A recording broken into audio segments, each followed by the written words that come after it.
I covered my mouth, stunned speechless, looking at the two bodies entwined on the other bed.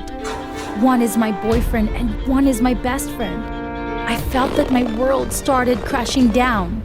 Please like and subscribe and listen to my story. Hi, I'm Jane, 22 years old, a final year student at a rather prestigious university. My mother, a single mom who raised me very well, despite the treacherous businessman husband, whom I had long forgotten and probably never appeared again. I grew up and lived well until I met Anna and went to her stupid party. Lady, may I have the honor of offering you a drink? Look how gorgeous you are, especially in this evening gown. The dress is pretty stupid, and the man is a jerk. Of course, thank you for your compliments.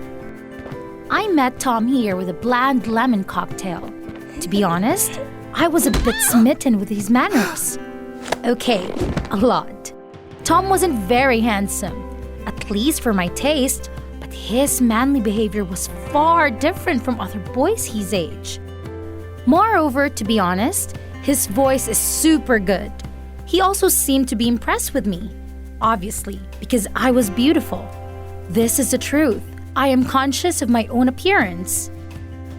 Soon after, we started dating, roaming the streets in an old car, enjoying a romantic lunch by the beach, and holding hands as the sunset fell. Age difference? Appearance? I rushed towards him like a moth. I'm so in love with you, I told him passionately on the last evening. I want us to be forever. Of course, babe. We will never leave. I promise. Summer ended. Tommy was a student and I was only 17 at that time. This doesn't matter. I got into the university in the same city as him.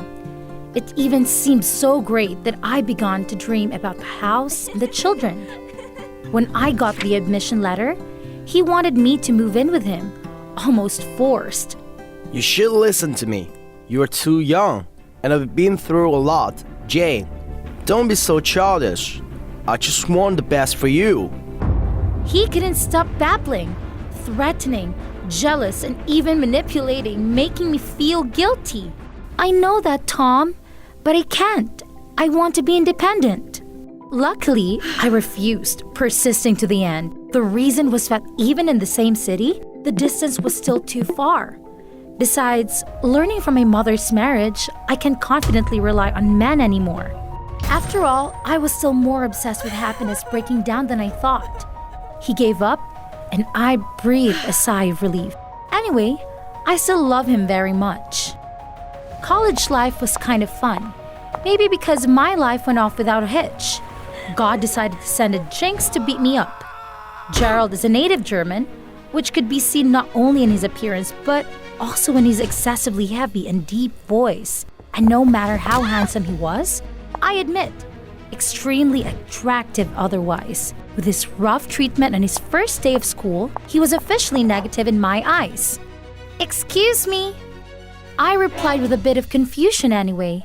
I have beauty as well as knowledge, which makes men often prioritize me. But no, he not only made me fall to the ground, but also coldly said, This is not your place. I really want to go crazy. After that, every time he did a group assignment or gave a presentation, he had a way to make my blood boil.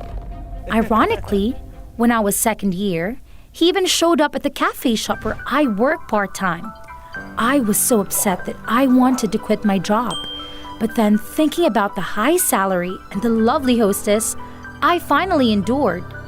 Just like that, I reluctantly endured his colleague for a long time and realized this person was better than I thought. As for Tommy, I felt guilty and wanted to make up for him more for being a bit neglected. I didn't mind the long way to come, even to cook or clean. Tommy was very happy at first and appreciative for me, promising a lot. The beautiful outlook made my heart race, even if all this was just word of mouth. But over time, even these words he was afraid to say, taking it for granted that I was there to serve and that I was his servant. You have to do this. He used to say it like it was my duty. Even instead of should, he switched to must. I want it. That's stupid. Forget about it. Tommy started going out more, often being reachable at hours when he should have been at home. I began to worry about losing and asking him what he was doing, thinking about setting up the location, but still. What received, of course, was an extremely vulgar scolding of him. What did you just say? I was momentarily surprised, paused for a minute, and began to doubt myself while silently shutting down the phone. I dreaded the thought of this relationship coming to an end and feeling unloved. This made my heart slowly die. Soon after, he called back and explained that he was under pressure these days and hoped I can sympathize with him. This happened a few times, and how stupid of me to believe it was true, to take care of him even more carefully than before. I began to suffer from stress, constantly thinking that I was not good enough, even calling my close friend Anna for advice. She was very good at this, and I would like to consult her. Anna just smiled faintly, saying I think too much. If you love someone for a long time, you can change your lover if you're bored. I nodded, a little relieved to hang up on the phone. Damned! I should have known. Until that day. That's right. I took a break from the cafe and went to his house, contrary to usual. On the one hand was to surprise, and on the other hand was to relieve the heat in my heart. I have a spare key to his house. How accurate was a woman's sixth sense? My boyfriend and my best friend naked, rolled around in the bed of my own choosing. Anna saw me, and as a matter of course, the conversation turned towards this fool. She's stupid nerd. How can she ever compare to you? She only knows about study and gets caught up in those useless things. If it were nice to show up about her, I would have dumped that a long time ago.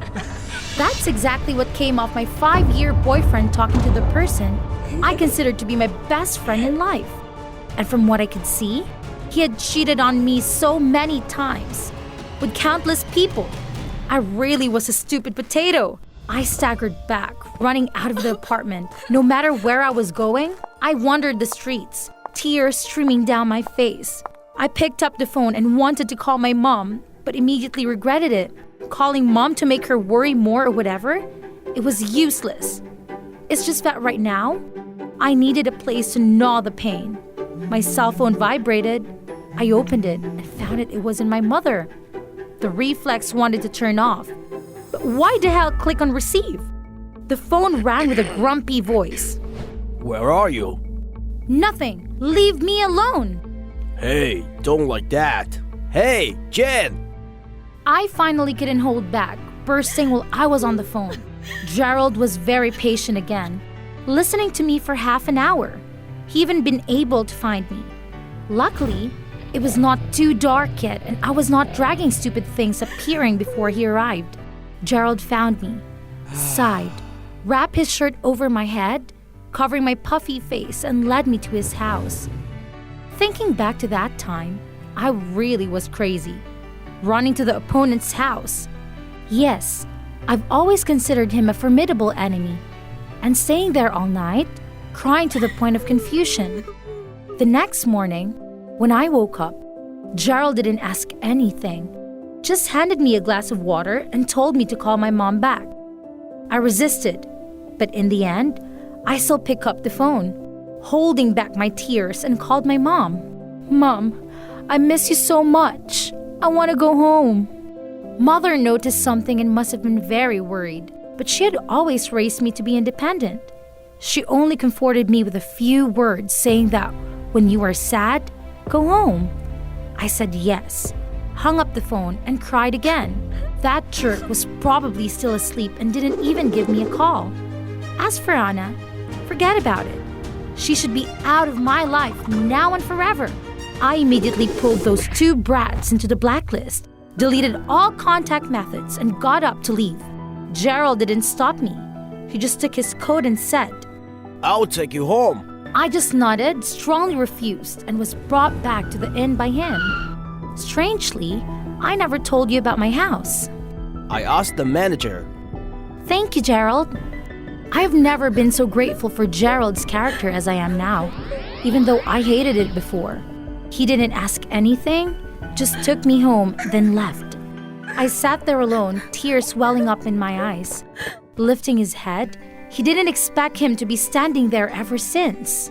Eat already. Eat and cry again. I was actually giggling at his sense of humor, literally wiping my tears and eating the whole bowl of soup. Green pozo, a bit salty but still tasted delicious, was absolutely what was needed for my near-death hungry stomach. It's also my favorite food. I look up suspiciously and receive a nonchalant answer. I just know it. I haven't seen a time when you didn't order this dish. So you stalked me? My heart skipped a beat and I wondered, does he like me? I just didn't have time to say anything. He said goodbye and left. The door closed and the boy's shadow disappeared behind the small alley. 2 weeks later, I let my hair down a bit, temporarily put aside work and study, and regained balance for my soul.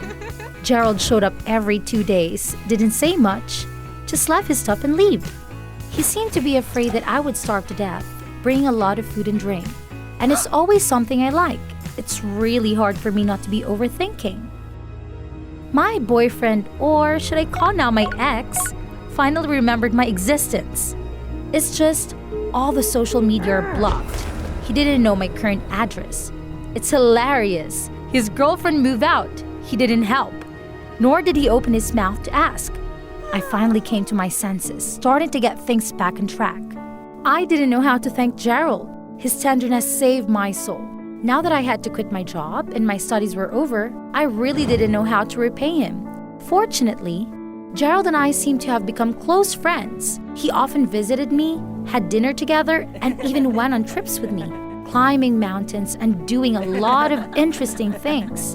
And even though he didn't say it, the look in his face was so gentle that I felt like I was blind before. My calloused heart began to flutter again, but was still filled with fear. Gerald understood it all. The grumpy boy just put his hand in my head and said, Don't be too hard on yourself. I could wait. I didn't say a word. It's touching my heart, but not enough. Turns out, my father and my unfaithful boyfriend affected my life more than I thought. A year passed, and Tom appeared in front of me again. He was still the same, looking very polite with his straight suit and charming voice. But perhaps I have already seen through his true nature, so I only find it disgusting and deceitful. He talked a lot, so much that it gave me a headache, enough to make me realize a few things. Anna left him, and he suddenly missed me. I smiled defensively, before his puzzled look directly hit him hard in the face, ending it all. He went like crazy, chasing after me, but only had to stop in anger before Gerald's tall body. I giggled, taking his arm, listening to the question whisper in my ear. Do I have a chance now? Of course, but this time I will take the initiative. I laughed. Those 5 years of stupidity weren't actually wasted. Didn't God bring him here? The ending is out of the blue, but I believe it will be very beautiful. Well, I heard Tom and Anna had a fight. She was so addicted to alcohol that she lost control and had to go to rehab. And he was fired for not being transparent with the company's finances. However, this is none of my business anymore.